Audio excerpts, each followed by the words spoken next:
Bismillahirrahmanirrahim. Assalamualaikum warahmatullahi wabarakatuh. Selamat bergabung di acara Talkshow online. Syukur alhamdulillah pada pagi yang berbahagia ini Allah masih memberikan rahmatnya kepada kita sehingga kita bisa bertemu bertemu secara virtual dalam keadaan sehat walafiat. Salawat dan salam selalu dan selamanya atas junjungan Nabi besar Muhammad SAW. Selamat pagi Pak Rektor, Pak Warek 1, Warek 2, dan Warek 3, dan eh, para peserta yang gabung dalam webinar pada pagi hari ini. Jadi ini acara talkshow dengan pimpinan universitas yang dibuka untuk halayak umum. Untuk sesi kali ini kita akan banyak bicara terkait kiat dan cara sukses untuk bisa gabung di Fakultas Ilmu Kesehatan dan Fakultas Kedokteran. Telah hadir bersama kita Pak Rektor Aziz Alimul Hidayat, ada Dr. M. Ridwan, Wakil Rektor 2, dan Dr. Mahsun Jayadi, Wakil Rektor 3. Kesempatan pertama, nanti karena ini talkshow, jadi Pak Rektor dan Pak Wakil Rektor 1 akan memberikan pengantar terlebih dahulu terkait selayang pandang Pak Rektor nanti terkait profil FK dan FIK. Setelah itu dilanjutkan Pak Wakil Rektor 1 yang membidangi akademik. Beliau nanti akan memberi tips and tricks bagaimana agar bisa join, gabung, dan diterima di Fakultas Kedokteran dan Fakultas Ilmu Kesehatan. Kesempatan pertama saya berikan kepada Pak Rektor. Monggo Pak Rektor. Terima kasih Pak Radius. Assalamualaikum warahmatullahi wabarakatuh. Yang saya hormati para Wakil Rektor Universitas Muhammadiyah Surabaya, saudara calon mahasiswa baru Universitas Muhammadiyah Surabaya yang saya cintai, saya banggakan. Alhamdulillah kita bisa bertemu dalam acara talkshow online pada pagi hari ini. Jadi saya ingin sampaikan terkait dengan Universitas Muhammadiyah Surabaya. Universitas Muhammadiyah Surabaya ini berdiri tahun 1984 ya. Jadi untuk tahun 2020 pada tanggal 9 Maret kita berusia yang ke-36 tahun. Nah, dalam perkembangannya Universitas Muhammadiyah Surabaya mempunyai 8 fakultas dan program pasca sarjana. Yang pertama adalah Fakultas Agama Islam, kemudian yang kedua adalah Fakultas Keguruan dan Ilmu Pendidikan, yang ketiga Fakultas Ekonomi dan Bisnis, yang keempat Fakultas Teknik, yang kelima Fakultas Hukum, yang keenam Fakultas Ilmu Kesehatan, yang ketujuh Fakultas Psikologi, yang kedelapan Fakultas Kedokteran, dan terakhir program pasca sarjana. Nah, terkait dengan Fakultas Ilmu Kesehatan terlebih dahulu, di fakultas ini memang diawali oleh Akademi Keperawatan ya, yang berdiri tahun 1993 ya. Nah, kemudian tahun 2001 itu ada Akademi Analis Kesehatan Universitas Muhammadiyah Surabaya. Nah, kemudian tahun 2005 ada program studi baru yaitu S1 Keperawatan yang kemudian digabung menjadi satu dengan Akademi Analis Kesehatan, Akademi Keperawatan menjadi Fakultas Ilmu Kesehatan. Nah, kemudian tahun 2016 Fakultas Ilmu Kesehatan menambah satu program studi lagi yaitu Prodi D3 Kebidanan. Kemudian tahun 2008 tambah prodi lagi yaitu Prodi S1 Psikologi. Nah, kemudian Prodi S1 Psikologi ini tahun 2014 memisahkan diri menjadi fakultas baru yaitu Fakultas psikologi. Dan alhamdulillah untuk prodi-prodi yang lama di Fakultas Ilmu Kesehatan semuanya sudah terakreditasi B, dan tahun 2018 kita ada tambahan prodi baru di Fakultas Ilmu Kesehatan, yaitu prodi S1 Kebidanan. Ya. Nah, kemudian tahun 2019 itu ada prodi S1 Farmasi, dan tahun ini ada prodi baru S1 Fisioterapi dan D4 Teknik Laboratorium Medis yang dulu namanya adalah Analis Kesehatan. Jadi untuk prodi D3 Kebidanan ini sudah tidak menerima mahasiswa baru lagi, jadi kita fokus ke S1 Kebidanan. Tetapi untuk D4 Analis itu D3-nya masih menerima mahasiswa baru, ditambah nanti dengan D4 Teknik Laboratorium atau Analis Kesehatan. Nah, kebetulan saya ingat betul karena saya pernah jadi dekan Fakultas Ilmu Kesehatan, dekan yang pertama tahun 2005, jadi relatif sejarahnya sudah tahu. Dan untuk Fakultas Kedokteran, ini juga saya kira tidak lepas dari fakultas-fakultas yang ada di Universitas Muhammadiyah Surabaya, khususnya Fakultas Ilmu Kesehatan. Kita memberikan atau mengusulkan prodi S1 Pendidikan Dokter tahun 2009, dan alhamdulillah tahun 2016 kita mendapatkan izin prodi Pendidikan Dokter atau Fakultas Kedokteran yang kita terima waktu itu bersamaan dengan 8 fakultas kedokteran yang ada di beberapa perguruan tinggi di Indonesia, baik swasta maupun negeri. Nah, Fakultas Kedokteran kita ini, saya kira hebatnya kita ini sudah terakreditasi B, itu tahun 2019, dibandingkan dengan 7 fakultas kedokteran yang sama-sama menerima SK tahun 2016 itu, maka kami yang pertama kali mendapatkan akreditasi B. Boleh dicek, ada perguruan tinggi swasta di Surabaya yang umur fakultas kedokterannya sama, dan juga ada beberapa perguruan tinggi negeri yang di Malang, di Makassar, dan juga di Ternate. Itu juga bisa dicek nanti. Kalau yang Fakultas Kedokteran baru yang leading itu Fakultas Kedokteran Universitas Muhammadiyah Surabaya. Kenapa demikian? Karena untuk Fakultas Ilmu Kesehatan dan Fakultas Kedokteran, kami betul-betul memberikan support ya terkait dengan sarana prasarana yang dibutuhkan.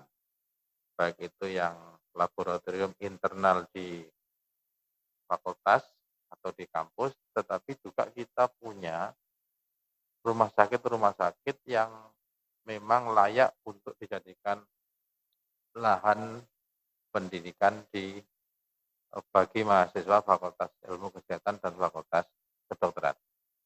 Rumah sakit Muhammadiyah di Jawa Timur itu ada 29 rumah sakit yang tersebar di berbagai daerah.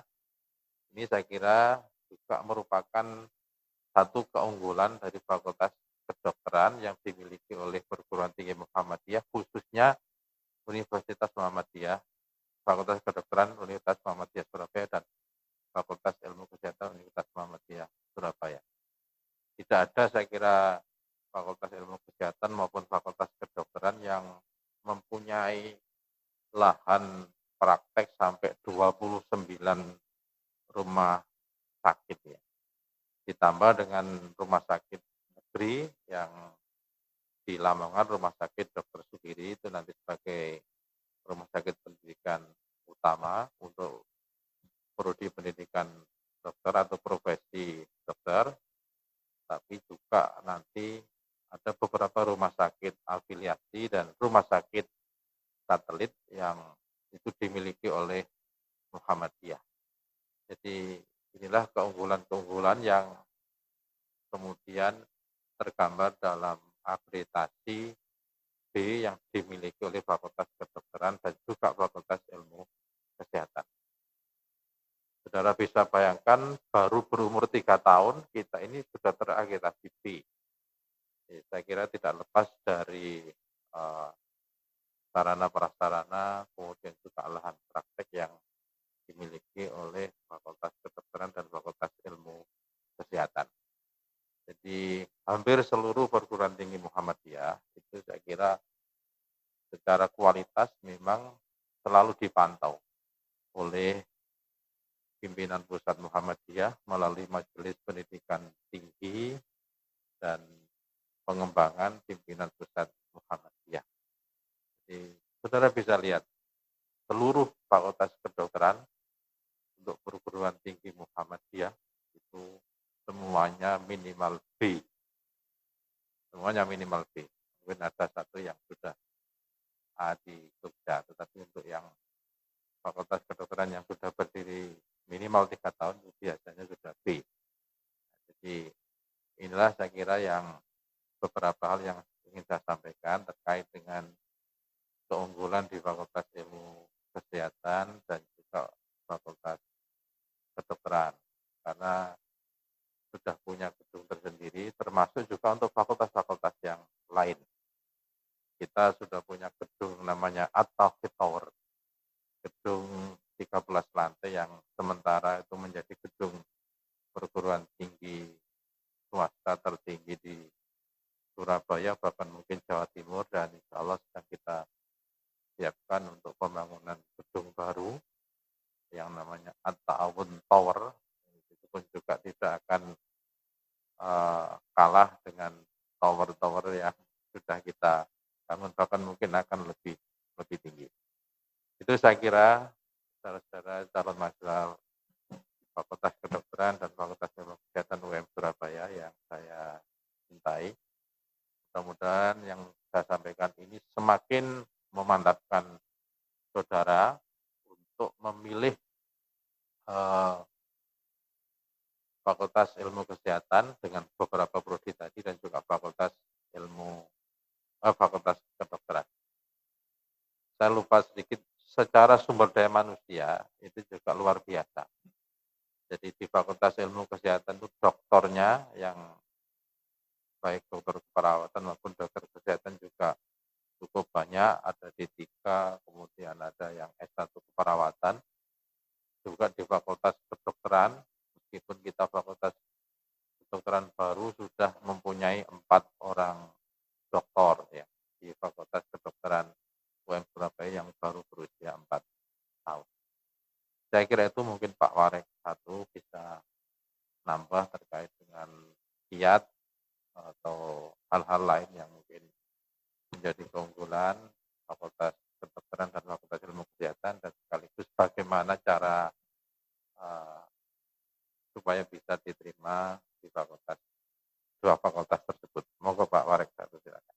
Pak Dr. Abdul Aziz Alimul Hidayat.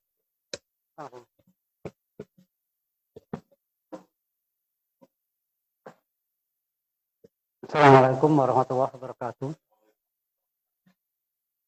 Selamat bergabung dalam acara webinar terkait dengan strategi kiat masuk di Universitas Muhammadiyah Surabaya.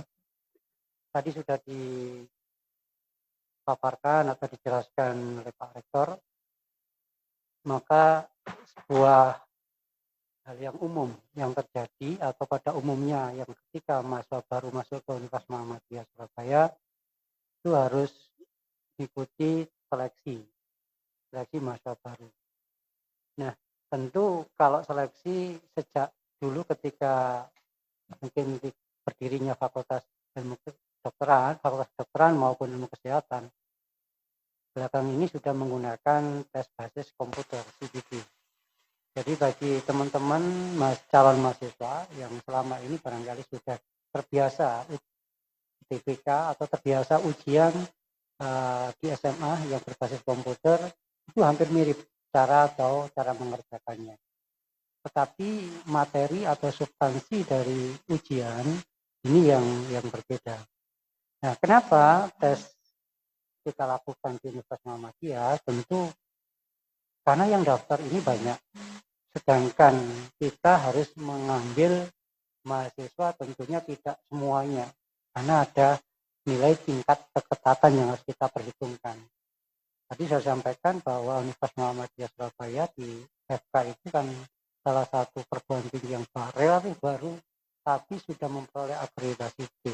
Ini kan luar biasa, sehingga peminatnya tentu tinggi sekali, termasuk juga FIK yang sudah lama, yang saya kira ada prodi-prodi baru, di situ termasuk ada S1 farmasi, ada S1 farmasi, fisioterapi, kemudian profesi bidang.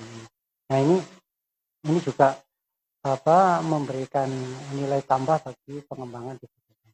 Nah, sekali lagi saya sampaikan bahwa karena banyaknya mahasiswa, tentu dengan daya tampung yang terbatas, karena kami harus memperhatikan kualitas, jadi tidak semua mahasiswa itu kita tampung.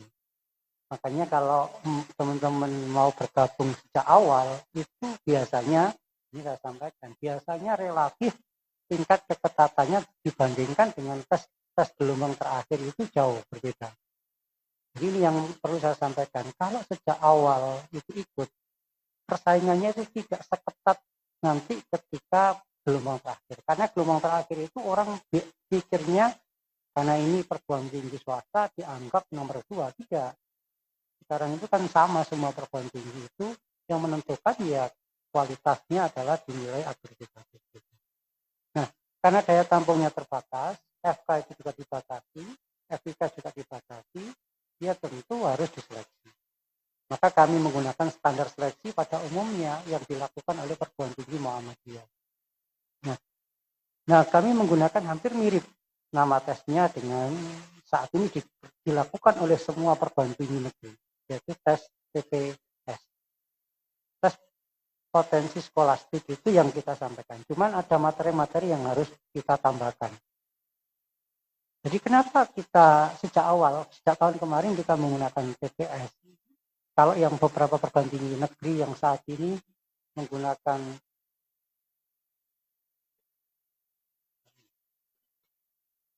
perguruan tinggi saat ini menggunakan TPS mungkin karena COVID, tapi kami sejak awal TPS. Karena TPS itu mampu mengetahui tingkat potensi kognitif mahasiswa, calon mahasiswa, mengetahui potensi kemampuan nalar dan pengetahuan umum juga, kemampuan logika, ini sudah ketahuan di situ. Nah, kalau dari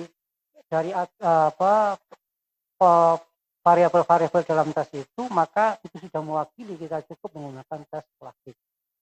Cuman tentang pengetahuan umum itu kita ada tambahan materi.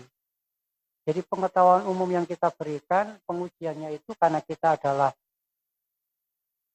perguruan tinggi yang berbasis keagamaan, ya tentu harus ada pengujian terkait dengan pengetahuan tentang agama Islam dan kemuhammadiyahan.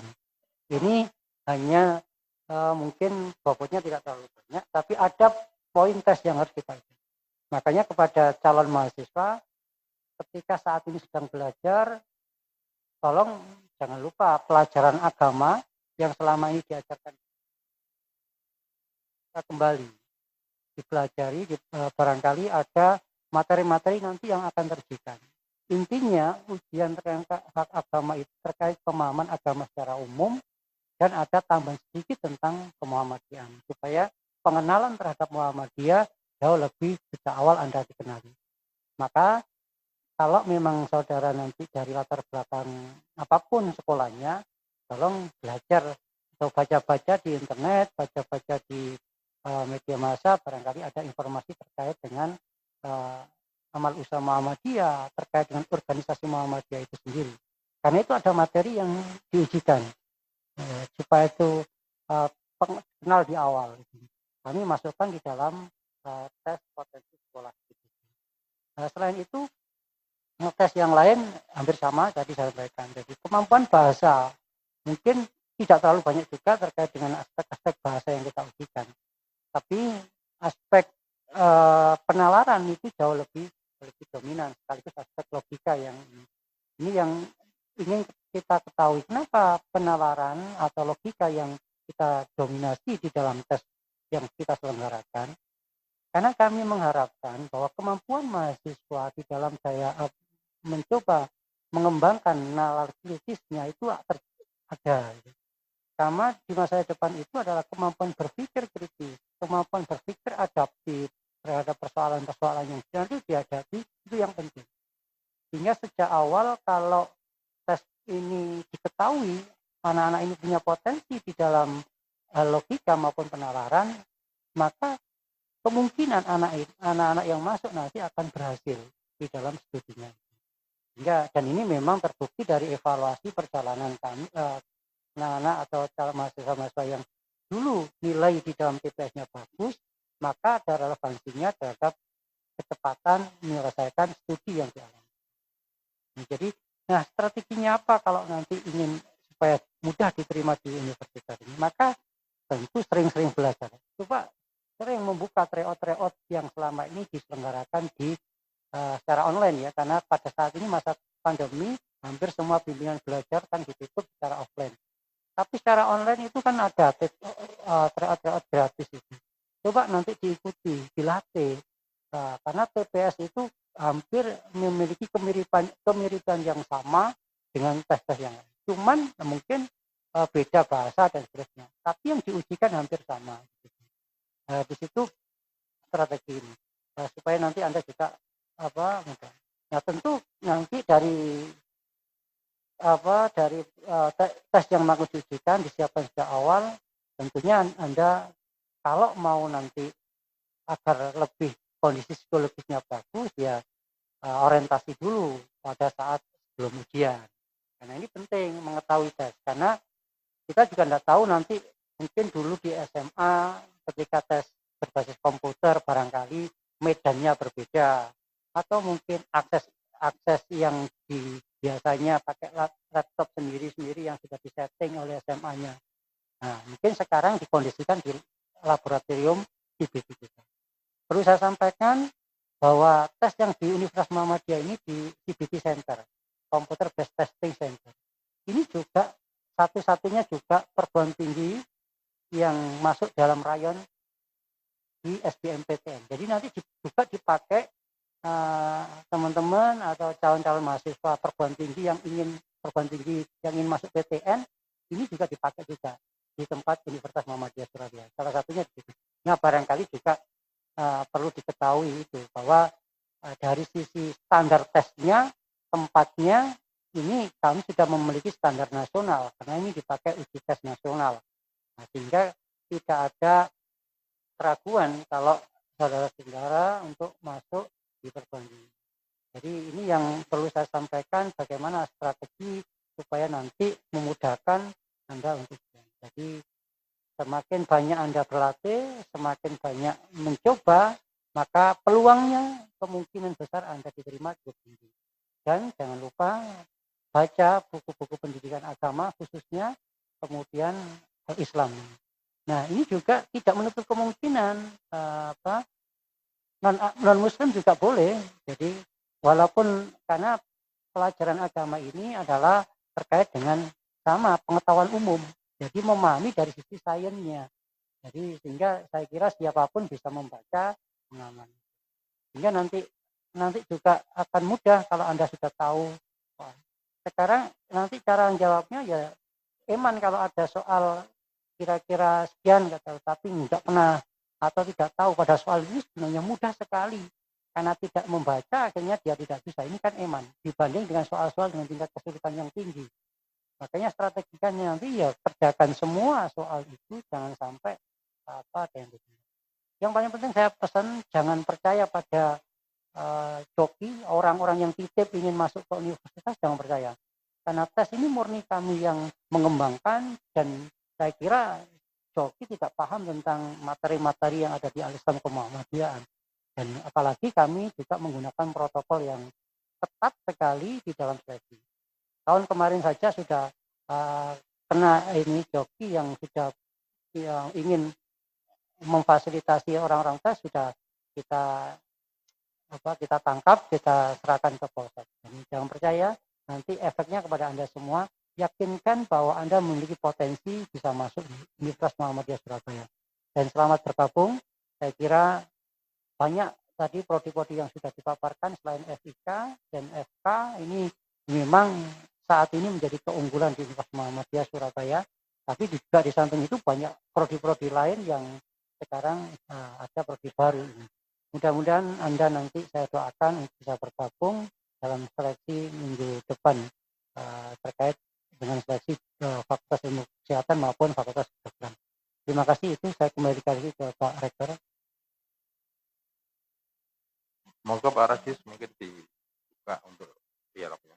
Terima kasih Pak Rektor, Pak Aziz, terkait uraian yang saya kira menarik, menunjukkan dan memaparkan beberapa hal yang penting bagi teman-teman yang punya minat untuk gabung di Fakultas Kesehatan dan Fakultas Kedokteran. Kami buka untuk termin pertama, 3 penanya. Bisa raise your hand, jadi nanti ditekan, nanti kita buka, bisa langsung tanya. Oh itu, Pratama Bagas Wicaksana. Selain itu ada lagi, bawahnya mungkin Mbak Nini. Ada 2 ini kayaknya.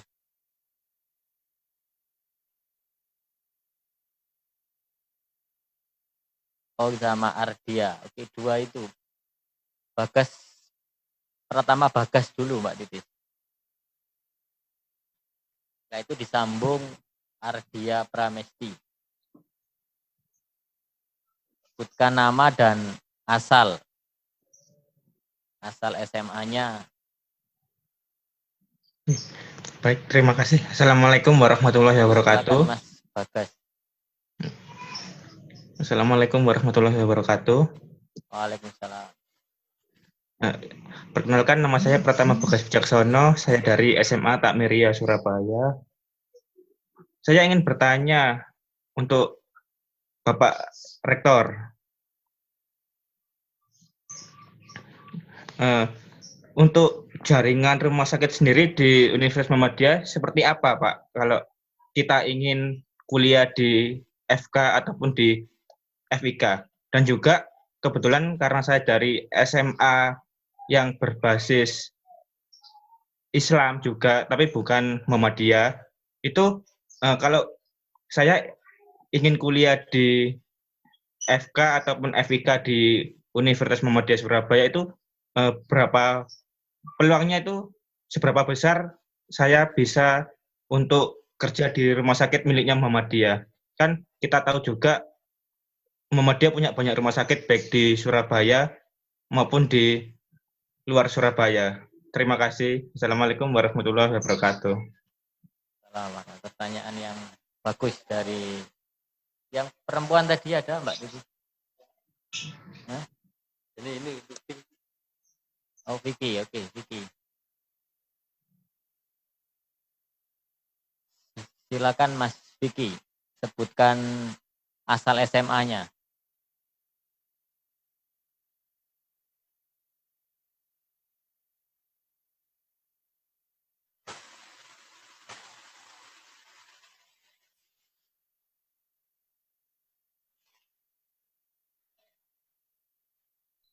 Mute-nya dibuka Mas Vicky.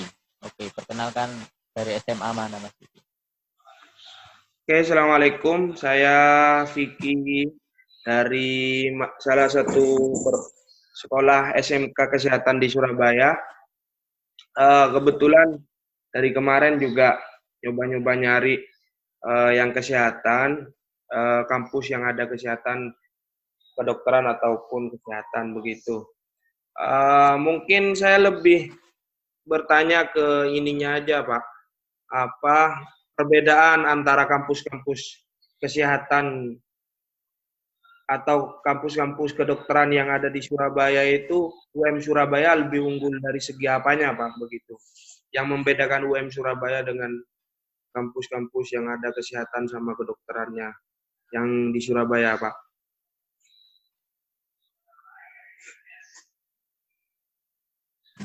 Terima kasih. Satu lagi. Ardia tadi tidak jadi Mbak Ardia. Oh itu Ainuz Zurisa. Oke.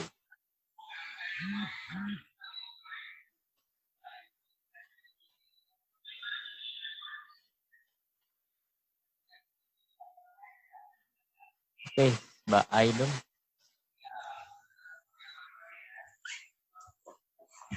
Ini masih Mas Diki, yang Mbak Ainun.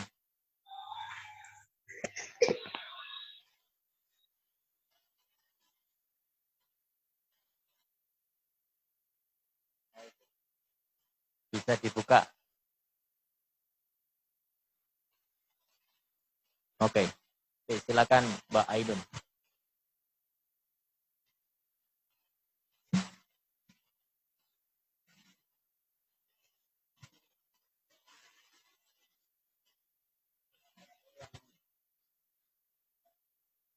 Oh, lewat chat ya, oke. Mbak Ainun mungkin nanti di sesi termin kedua Mbak Titis ya, biar saya bacakan dulu. Assalamualaikum warahmatullahi wabarakatuh. Maaf sebelumnya saya menulis saya Ardia Pramestira Gita Putri dari SMA Negeri 1 Kedung Adem. Ini Bojonegoro ya Kedung Adem. Saya ingin bertanya, kira-kira berapa banyak siswa yang bisa diterima di UM Surabaya dan berapa peminatnya Pak sejauh ini? Begitu. Terkait peminatnya ya, terkait Fakultas Kedokteran dan Fakultas Ilmu Kesehatan. Oke, saya kira 3 pertanyaan itu Pak Rektor. Nanti bisa tambah Bapak Warek. Oke, makasih. Yang pertama Mas Bagas tadi ya, terkait dengan jaringan rumah sakit Muhammadiyah. Jadi amal usaha bidang kesehatan Muhammadiyah itu ada yang berbentuk rumah sakit, ada yang berbentuk klinik. Yang berbentuk rumah sakit itu ada 29 rumah sakit Muhammadiyah Aisyah se-Jawa Timur. Jadi Aisyah itu juga rumah sakit bagian dari Persyarikatan Muhammadiyah. Nah, untuk klinik itu ada 72 yang juga tersebar di seluruh Jawa Timur.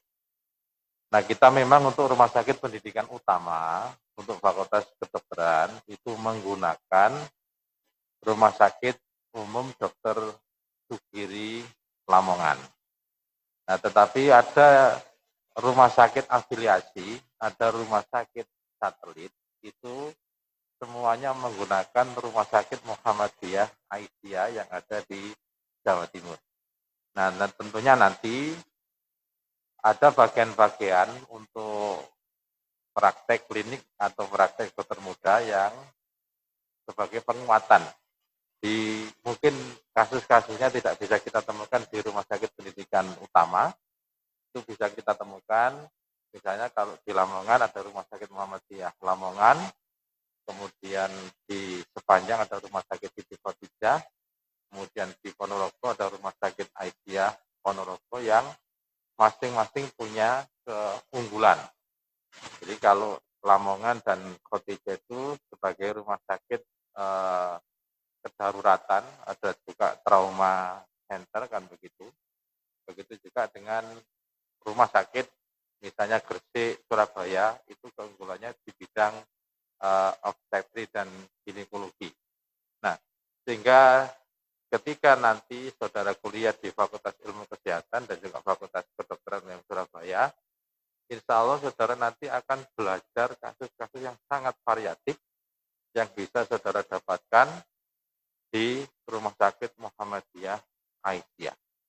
Karena secara otomatis Rumah Sakit Muhammadiyah Aisyah dan klinik itu bisa menjadi lahan prakteknya mahasiswa Fakultas Ilmu Kesehatan dan Fakultas Kedokteran Universitas Muhammadiyah Surabaya.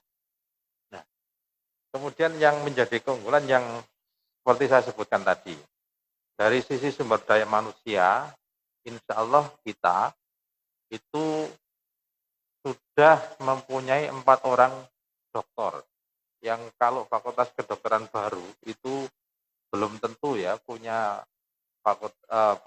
dosen yang sudah bergelar dokter. Mungkin kalau spesialis ya, atau S2 ya, tapi yang S3 belum tentu. Tapi FKUM Surabaya ini secara SDM sudah 4 orang dokter yang sudah kita punyai. Kemudian yang kedua, terkait dengan laboratorium.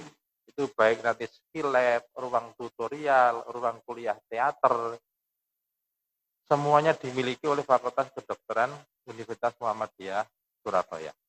Nah, termasuk juga yang disebutkan tadi adalah lahan prakteknya tidak hanya 1 atau 2 rumah sakit, tetapi bisa menggunakan 29 rumah sakit, manakala ada kasus-kasus yang bisa dipelajari di rumah sakit Muhammadiyah tertentu. Ini tadi yang ada kedaruratan, trauma center, ada yang mungkin obstetrik dan ginekologinya yang unggul, kemudian ada komunitasnya. Nah, itu semuanya insya Allah bisa dicari di Rumah Sakit Muhammadiyah Aisyah yang ada di Jawa Timur.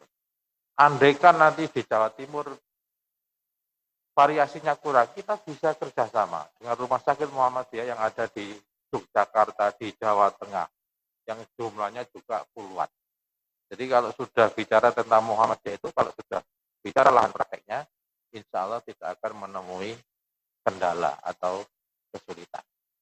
Nah, itu yang kedua. Untuk yang ketiga mungkin Pak Warek satu bisa memberikan jawaban dan sekaligus nambahin untuk yang pertama. Baik, saya akan nambah dari pertanyaan 3 penanya. Yang pertama tadi dari Takmiriyah. Jadi kalau kita lihat sebelumnya, jadi tidak ada perbedaan siapapun mahasiswa yang masuk ke Universitas Muhammadiyah Surabaya ini berlatar belakang dari sekolah manapun memiliki potensi yang sama ketika nanti sudah menjadi bagian dari mahasiswa. Jadi dari warga non Muhammadiyah bahkan dari agama yang berbeda pun dididik yang sama tentu memiliki peluang yang sama. Tadi sampaikan Pak Rektor, dengan jaringan rumah sakit Muhammadiyah, klinik Muhammadiyah itu akan memudahkan akses untuk mahasiswa lulusan nanti untuk ditempatkan. Apalagi nanti kita akan punya program pengabdian setahun. Nah, ini yang menjadi pintu awal untuk penempatan bagi calon-calon dokter atau calon-calon perawat yang nanti ingin masuk dalam program itu. Tetapi harus mengikuti juga program-program pemerintah. Nanti kalau program itu disepakati, kalau mahasiswa ikut dan mau, ya akan kita tempatkan untuk program intensif khususnya Muhammadiyah untuk biar mengabdi di klinik-klinik satelitnya Muhammadiyah. Itu keunggulannya di pertama. Kemudian apa yang membedakan dengan perguruan tinggi yang lain? Tentu satu ya, karena menjadi dokter itu tidak asal memiliki kompetensi ilmu kedokteran atau ilmu kesehatan khususnya FIK. Ada potensi satu karena ini persyarikatan Muhammadiyah, tentu ada nilai-nilai moralitas yang hendak ditinjau. Jadi ketika lulusan kita masuk di sini, bedanya adalah apa? Mata kuliah yang basisnya pada nilai-nilai moralitas itu yang paling didominasi, ditegakkan. Sehingga kalau nanti lulus ya tentu menjadi dokter yang memiliki moralitas yang tinggi.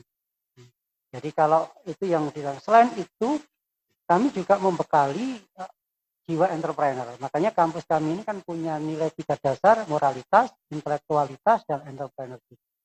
Jadi selain menjadi seorang tenaga profesional, dokter maupun perawat, maupun bidan, maupun farmasi, dan seterusnya, nanti dibekali entrepreneurship, jiwa-jiwa entrepreneur. Di kami, di Universitas Muhammadiyah itu ada lembaga-lembaga yang mengurusi itu, mendidik, supaya nanti memiliki kemampuan jiwa entrepreneur yang tinggi di dalam bidang masing-masing. Kan tidak menutup kemungkinan nanti kalau dokter kemudian lulus hanya dokter praktek saja di rumah sakit. Tapi kalau dari sini akan dibekali entrepreneur, dia bisa mengembangkan bagaimana dia ketika dia buka praktek mengembangkan jiwa entrepreneurnya khususnya di bidang ilmu-ilmu kedokteran. Nah, ini dibekali di awal. Jadi bagaimana cara mungkin mendirikan klinik, bagaimana mengembangkan klinik bersama, bagaimana menggunakan belajar tentang telemedicine atau telenursing yang kemudian akan dikembangkan. Itu diajari ilmu-ilmu entrepreneurnya ini yang membedakan dengan beberapa perguruan tinggi yang lain. Dan nanti tentu didukung oleh beberapa fakultas, karena kami punya integrasi di antara fakultas. Karena kita punya pusat inovasi juga mengembangkan diri. Nah, beberapa perguruan tinggi lain mungkin ada punya fakultas kedokteran, tapi tidak memiliki fakultas teknik yang kuat. Sehingga ketika mau kerjasama dalam pengembangan inovasi alat-alat kedokteran yang basisnya dengan menggunakan basis teknik, lemah. Nah, kami ada, karena ada teknik elektro, teknik sistem informatika, kemudian teknik komputer, dan seterusnya. Sehingga nanti kalau anak-anak kedokteran ingin mengembangkan alat-alat kedokteran, basisnya adalah teknologi, dia bisa tim dengan anak-anak elektro. Nah, inilah keunggulan. Jadi di beberapa perguruan tinggi yang tidak memiliki fakultas yang pendukung yang kuat, dia tentu lemah di dalam aspek fakultas. Dan untuk yang terakhir tadi pertanyaan berapa jumlah dari SMA 1 Kedung Adem tadi, berapa jumlah yang nanti kemungkinan bisa diterima di Universitas Muhammadiyah. Di fakultas masing-masing memiliki daya tampung tadi sampaikan. Kalau di FK, karena kami sebenarnya sudah akreditasinya B, sebenarnya daya tampungnya 100. Tetapi itu pun tergantung dari nilai Anda. Kalau nilai Anda memenuhi standarnya 100, ya kita ambil 100. Taruhlah dari nilai standar yang kita tetapkan hanya yang memenuhi 99, ya 99. Kalau yang memenuhi 95, ya 95. Nah, ini tergantung. Jadi kami bukan asal memenuhi kuota, tapi standar nilai yang hendak kita tetapkan itu. Nah, sehingga itu masih punya potensi bagaimana meningkatkan. Makanya sejak awal kalau ingin bergabung secepatnya, artinya nilai karena kita berhasil nilai dan menjadi persaingan ketatnya itu di terakhir, ya bergabunglah di gelombang-gelombang awal begini.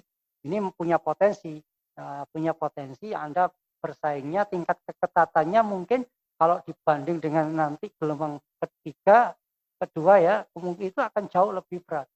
Nah, ini memudahkan Anda ketika ingin bergabung di sini. Itu saja menurut saya.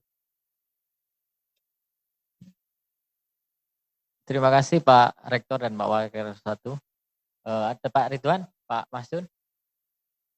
Nanti karena masih saya lihat ada 4 chat yang mau bertanya, tapi saya beri kesempatan dulu kepada yang mau bertanya secara langsung. Sebelum nanti kita buka, kita bacakan chat-chat yang ada di... Belum ada Mbak Titis ya? Bisa langsung dibuka. Oke, Rama Hanya Putra, oke.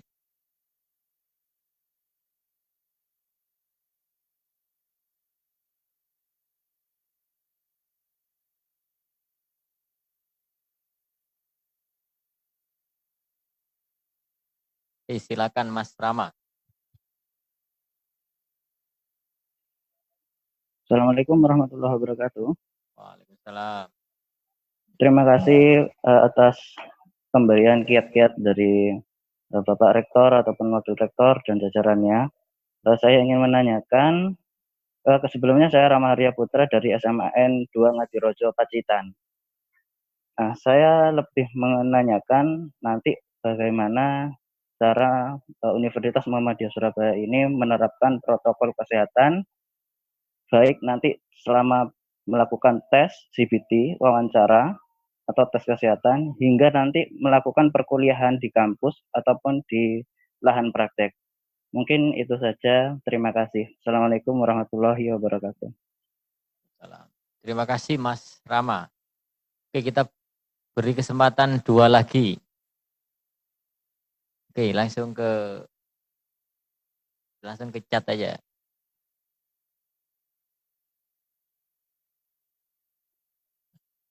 Oke, dari Ica Apandi. Oke. Saya tampung mahasiswa FKUM Surabaya tahun ini. Tadi disampaikan Pak Warek 1 sepertinya Pak ya. Nanti mungkin nanti. Ini terus yang kedua, mohon maaf, boleh tidak diulang kembali yang diujikan selain TPS? Nanti mungkin di ini Pak Aziz ya. Saya kira itu dari pertama. Sama tadi satu ada yang kayaknya ini Pak Benunja terkait peluang kerja Pak. Saya Putri Indriani ingin bertanya tentang biaya masuk FK. Jika sudah diterima, apa ada pembiayaan lain selain di brosur? Saya kira nanti. beberapa pertanyaan yang banyak tadi mungkin langsung bisa dijawab Pak Rektor.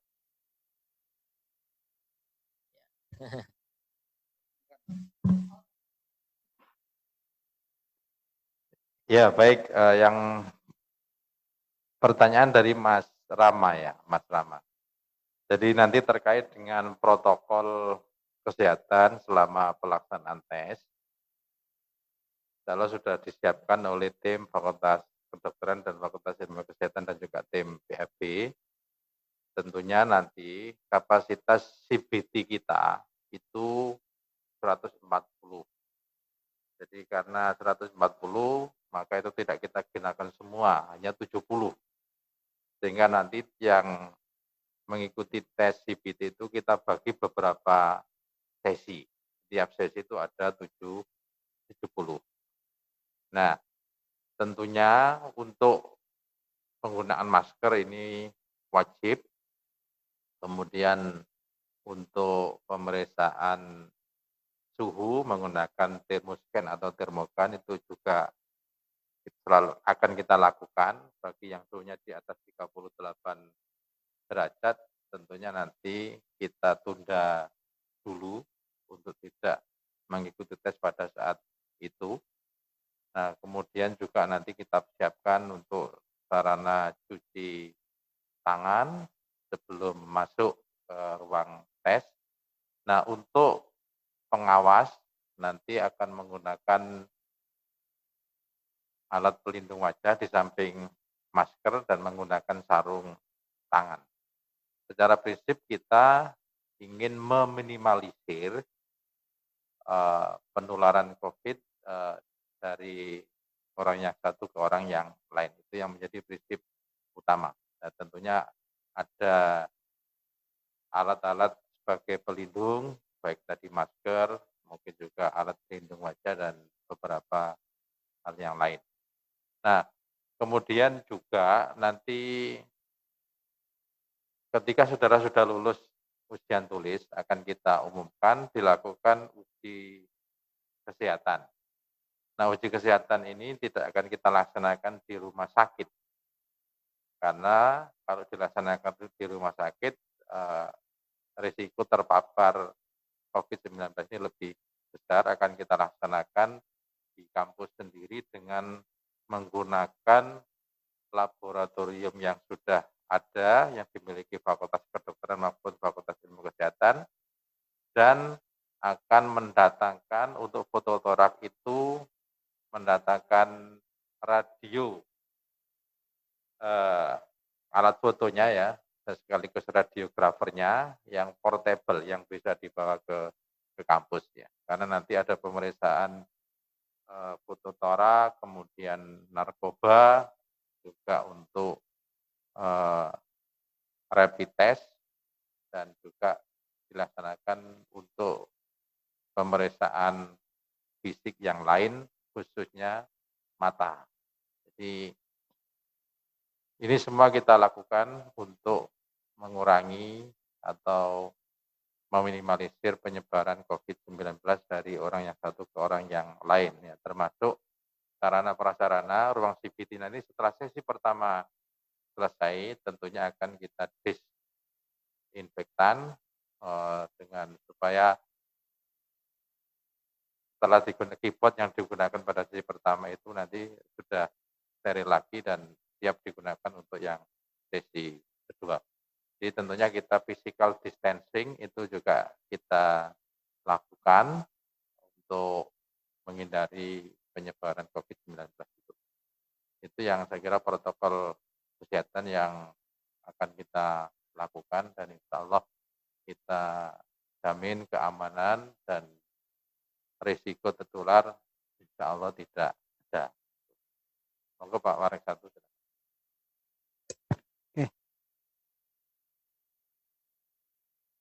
Oke, saya melanjutkan jawaban terkait dengan pertanyaan bagaimana saat nanti kuliah.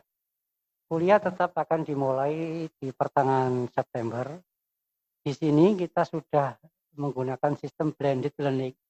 Jadi kuliah campuran antara online, kalau kita punya platform e-learning, dan menggunakan tatap muka.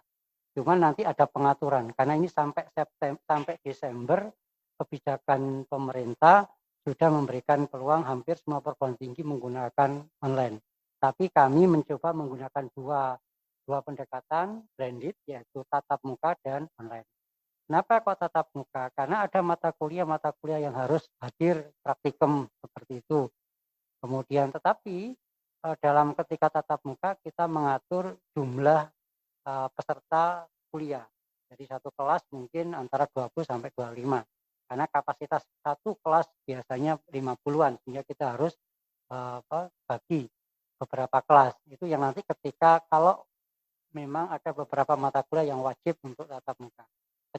Demikian juga untuk praktek, kita ada praktek kelompok atau praktek kelompok kecil maupun kelompok besar, itu juga kita atur. Jadi nanti tetap kuliah dimulai itu, cuma nanti sistem adalah blended learning. Mungkin banyak yang mungkin proporsinya dibanding dengan tatap muka sama online, itu banyak yang online. Kecuali nanti ketika sudah pasca Desember, itu akan lebih banyak tatap muka. Online-nya akan mungkin 40%-an itu, karena kebijakan dari kementerian mungkin akan berubah. Itu yang terkait dengan perkuliahan. Kemudian yang terkait dengan tes, tadi mungkin saya bisa jawab lagi. Jadi tes yang kita lakukan itu adalah tes potensi skolastik yang mengukur tingkat kognitif, kemudian aspek nalar, logika, kemudian pengetahuan umum. Ditambah dengan pengetahuan umumnya itu adalah pengetahuan tentang agama Islam dan kemuhammadiyaan. Jadi tambahannya adalah di pengetahuan tentang agama Islam dan kemuhammadiyaan. Maka saya menyarankan karena ini tambahan baru bagi teman-teman yang mungkin belum pernah mengikuti pendidikan di Muhammadiyah, bisa membaca buku-buku Muhammadiyah atau bisa cukup membaca di Google terkait dengan persyarikatan Muhammadiyah. Jadi di Google di Muhammadiyah ketik aja Muhammadiyah atau persyarikatan Muhammadiyah, coba diklik aja di situ, nanti itu pengetahuan dan itu tidak keluar dari pertanyaan-pertanyaan terkait dengan. Kemudian dari pengetahuan agama, barangkali Anda sudah diajari di sekolah itu kan tentang pendidikan agama Islam. Jadi itu tidak keluar dari materi-materi yang diajarkan. Kemudian tentang pemahaman tentang bahasa, ini porsinya ada bahasa Inggris atau bahasa Indonesia, karena bahasa Indonesia sudah terintegrasi dengan logika, cuman porsinya sedikit sekali kalau bahasa Inggris. Sehingga kami ingin menyarankan barangkali kalau memang lemah di situ bisa mungkin Anda belajar, tapi porsi tidak terlalu banyak. Pada intinya TPS sama beberapa hal, kami lebih mengedepankan pada aspek penalaran, bisa ada spasial, mungkin ada aritmatika, mungkin itu juga agak dominan di situ. Itu mungkin yang perlu Anda ketahui. Itu tadi pertanyaan yang perlu saya jelaskan ulang terkait dengan materi TPS dan apa. TPS-nya ya hampir sama, tambahi dengan pengetahuan umumnya adalah al-Islam, pengetahuan agama Islam, dan kemuhammadian. Itu saja mungkin. Ya, terima kasih Pak Rektor. Jadi adik-adik calon mahasiswa, tadi ada pertanyaan terkait dengan keuangan. Apakah ada dana lain selain yang ada di brosur? Nah, jadi Universitas Muhammadiyah Surabaya itu insya Allah akuntabel. Jadi apa yang kita sampaikan melalui brosur itu bisa kita pertanggungjawabkan. Jadi keuangan Fakultas Kedokteran itu sebagaimana yang sudah dituangkan dalam brosur tersebut. Di situ ada uang UKT, ya, uang kuliah tunggal, yang besarnya itu adalah 27.500 plus registrasi 1 juta.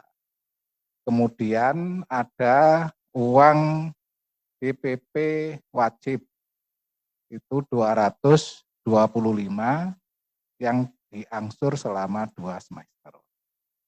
Kemudian juga ada uang sumbangan sukarela yang nanti besarnya itu ditentukan pada saat wawancara dengan orang tua mahasiswa. Selain itu tidak ada. Sehingga nanti adik-adik fakultas kedokteran, uang praktek dan sebagainya itu sudah include di dalam uang kuliah tunggal tersebut. Sampai dengan kegiatan wisuda. Kemudian untuk Fakultas Ilmu Kesehatan ini juga sama. Jadi sebagaimana yang tertuang di dalam brosur, namun di situ ada uang praktikum yang di luar uang kuliah tunggal. Namun besarannya itu nanti juga akan dibicarakan oleh prodi, fakultas dengan universitas. Jadi adik-adik insya Allah Universitas Muhammadiyah Surabaya untuk masalah keuangan tidak model asal tarik, asal pungut ya, tetapi harus bisa dipertanggungjawabkan. Kemudian terakhir yang ingin saya sampaikan sesuai dengan bidang saya yaitu sarana dan keuangan, bahwa untuk sarana prasarana Universitas Muhammadiyah Surabaya utamanya terkait dengan Fakultas Kedokteran dan Fakultas Ilmu Kesehatan ini sangat luar biasa. Insya Allah dari segi laboratorium anatomi misalnya, kemarin pada saat akreditasi ada masukan, ada perluasan dan sebagainya, maka Pak Rektor dan jajarannya dengan cepat merespon itu lalu dilakukan renovasi perluasan. Yang awalnya 50 mahasiswa, sekarang kapasitasnya bisa 100 mahasiswa. Termasuk lab CBT yang tadi disampaikan oleh Pak Warek 1, yang awalnya 75 kita tingkatkan menjadi 140 komputer CBT. Nah, termasuk juga mungkin ini satu-satunya ya di Surabaya ya. Jadi ada lab anatomi kita ini juga punya kulkas istilahnya, itu enggak tahu bahasa kedokterannya karena saya ini orang pendidikan. Jadi punya kulkas mayat yang isi kadaver ya, yang isinya itu 4 sampai 8 kadaver itu. Jadi di samping juga model-model kuno ya, yang model direndam dengan formalin dan sebagainya itu. Nah, ini adalah kelengkapan-kelengkapan yang dimiliki oleh Fakultas Kedokteran, termasuk Fakultas Ilmu Kesehatan. Insya Allah dari sarana prasarana, kalau kita bandingkan dengan fakultas lain yang ada di Surabaya ini, insya Allah kita bisa lebih unggul. Begitu yang bisa saya sampaikan. Terima kasih. Assalamualaikum warahmatullahi wabarakatuh.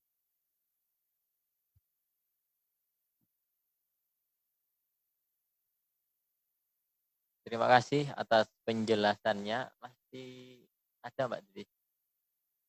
Oh, oke, saya kira karena waktunya sudah kita buka 2 sesi dan waktunya sudah menunjukkan.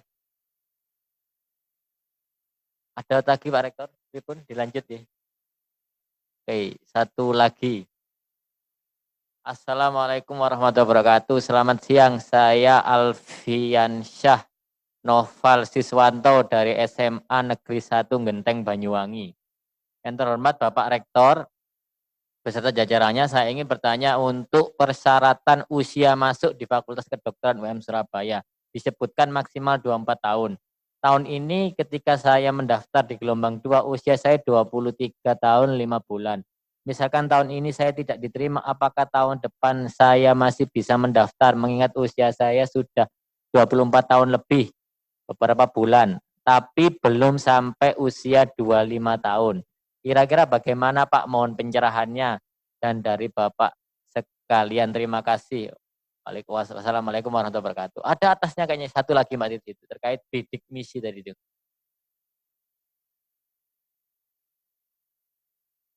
Oke, untuk penerimaan beasiswa bidik misi kira-kira Kalau bidik misi ini tidak ada untuk fakultas kedokteran, tapi fakultas ilmu kesehatan. Nanti mungkin nanti bisa dijawab Pak Wakil Rektor 1. Terima kasih. Langsung dijawab Pak Rektor, nggih monggo. Ya, baik Mbak. Siapa ini? Oh, Mas Noval. Sekarang usianya 23 tahun 5 bulan. Nah, ya, jadi begini, kalau misalnya tidak diterima di gelombang kedua, ya ikut gelombang ketiga, kan gitu. Jadi masih ada peluang untuk ikut gelombang ketiga. Ya mudah-mudahan bisa diterima tahun ini kan begitu. Jadi kalau misalnya tahun depan ingin mendaftar, ngajukan saja ke rektor. Jadi membuat surat permohonan, nah nanti kalau rektor ACC ya langsung bisa dibawa ke LIPMB, kan gitu. Tentunya nanti kita ada pertimbangan-pertimbangan yang membolehkan dan tidak membolehkan kan begitu. Toh nanti kalau tahun depan berarti kan 24 tahun 5 bulan misalnya begitu. Jadi belum 25 tahun, masih hanya lebih 5 bulan. Biasanya kita ngitungnya itu kalau lebih 6 bulan itu baru dihitung ke atas, tapi kalau di bawah 6 bulan masih dihitung ke bawah kan begitu. Tapi lebih bagus memang mudah-mudahan tahun ini diterima. Kalau enggak bisa gelombang 2 ya gelombang ketiga kan begitu. Itu aja Mas siapa? Mas Noval. Mungkin Pak Farek 1 ada tambahan. Baik, terkait dengan bidik misi, jadi di Universitas Muhammadiyah ini ada bidik misi Muhammadiyah dan bidik misi pemerintah.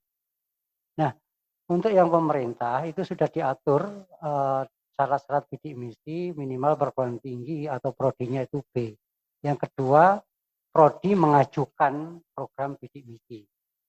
Nah, di Universitas Muhammadiyah Surabaya khususnya Fakultas Kedokteran tahun ini belum mengajukan program bidik misi ke pemerintah, sehingga kita tidak ada program bidik misi untuk Fakultas Kedokteran.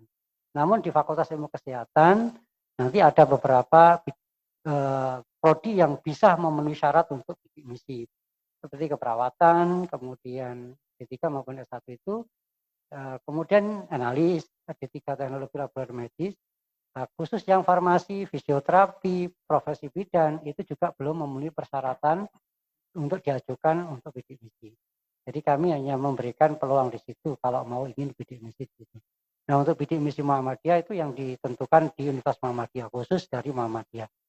Yang kita tidak semua memiliki, kita berikan bidik misi, tetapi ada beberapa prodi yang kita persyaratkan. Itu saja. Tak tambah sedikit ya. Nah, bidik misi Muhammadiyah inilah saya kira juga keunggulan Universitas Muhammadiyah Surabaya. Jadi belum tentu perguruan tinggi swasta yang lain itu punya bidik misi internal. Jadi mungkin mereka hanya mengandalkan bidik misi pemerintah. Jadi kalau kita memang sudah hampir semua perguruan tinggi Muhammadiyah seperti itu. Nah, khususnya Universitas Muhammadiyah Surabaya ini memberikan porsi yang lebih banyak untuk bidik misi Muhammadiyah. Bahkan kita ini punya mahasiswa asing ya dari Thailand ya, itu yang juga kita berikan beasiswa khusus ya bagi mahasiswa Muslim dari Thailand Selatan yang memang kerjasama antara pimpinan pusat Muhammadiyah dengan pemerintah Thailand. Jadi seperti itu. Terima kasih Pak Rektor, Pak Wakil Rektor 1 dan Pak Wakil Rektor 2 dan 3. Saya kira ini karena waktunya terbatas, jadi terpaksa kita akhiri. Mungkin nanti kita akan ketemu di talkshow selanjutnya. Ada closing statement mungkin Pak? Terakhir sebelum saya akhiri mungkin ada closing statement dari Pak Rektor, Pak Wakil Rektor terkait pesan atau apa yang saya kira bisa menjadikan teman-teman lebih optimis bisa masuk di UM Surabaya. Ya, saya kira prinsip Muhammadiyah membuat amal usaha pendidikan khususnya perguruan tinggi Muhammadiyah adalah berorientasi pada kualitas. Jadi kualitas inilah yang dinomorsatukan. Bahkan kalau pimpinan pusat itu kalau mendirikan perguruan tinggi Muhammadiyah tidak berkualitas, lebih baik ditutup. Itu. Jadi kalau karena konsekuensinya seperti itu, maka insya Allah kualitas pendidikan di UM Surabaya bisa dipertanggungjawabkan. Satu, Pak Ridwan. Ya, terima kasih. Jadi adik-adik calon mahasiswa, yang penting bagi adik-adik ini adalah kesungguhan. Serius ya di dalam menghadapi pelaksanaan kegiatan yang akan datang. Jadi jangan masuk di Universitas Muhammadiyah itu karena faktor terpaksa, tetapi karena faktor memang adik-adik ingin mengembangkan keilmuan dan juga ingin mengabdi di Universitas Muhammadiyah Surabaya. Lalu yang juga tidak kalah pentingnya tadi yang disampaikan oleh Pak Rektor bahwa Universitas Muhammadiyah Surabaya ini mengutamakan kualitas daripada kuantitas. Karena kuantitas itu akan mengikuti kualitas. Sekian, terima kasih. Assalamualaikum warahmatullahi wabarakatuh. Pak Masun, cukup. Terima kasih, saya kira itu acara talkshow pada siang hari ini. Untuk gelombang kedua, nanti kita akan buka untuk FIK dan FK sampai tanggal 14 Juni. 15 Juni kita akan adakan tes CBT, dan nanti kalau diterima dilanjutkan dengan tes-tes selanjutnya. Saya sebagai moderator, terkait pertanyaan-pertanyaan yang belum bisa kami jawab, nanti akan kami jawab lewat chat juga, karena keterbatasan waktu sehingga kami belum bisa merespon semuanya. Billahi fisabil haq, fasabil khairat. Assalamualaikum warahmatullahi wabarakatuh. Sampai ketemu di UM Surabaya. Terima kasih.